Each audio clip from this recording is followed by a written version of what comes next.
Binahana, nasunugan pa ang nasa 40 pamilya sa Caloocan. 4 ang sugatan. Balitang hatid ni James Agustin. Ganito kalaking apoy ang tumupok sa magkakadikit na bahay sa Libis Baisa sa Barangay 160, Caloocan City. Pasado hating gabi kanina. Itinaas ng Bureau of Fire Protection ay 2 alarma. Nasa 11 fire truck nilang rumisponde, bukod pa sa 26 na fire volunteer group. Ang ibang bombero pumesto sa bubong ng mga kalapit na bahay para malapit ang makapagbuga ng tubig. Nagbayanihan din ng mga residente sa pagpapasa ng mga balde para masuplayan ng tubig ang fire truck. Lumikas sa mga apektadong residente sa isang chapel.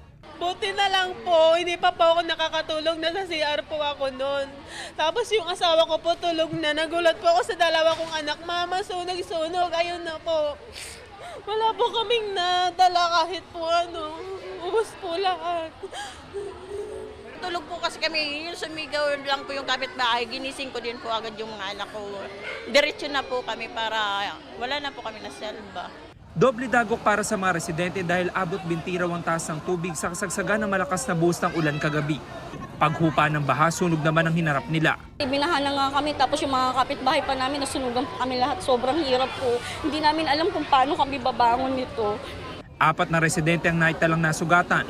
Kabilang dyan si Bridget na nagtamo ng mga sugat sa iba't ibang bahagi ng katawan matapos madulas habang lumilikas.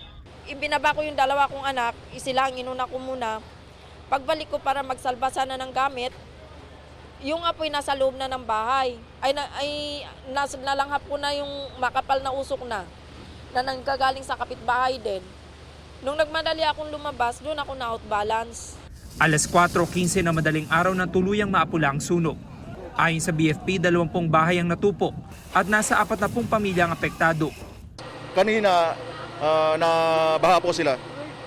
Kaya yung mga tao, naglilipit pa ng mga gamit. Kaya isa yun sa mga sa amin, pahirap sa amin sa access.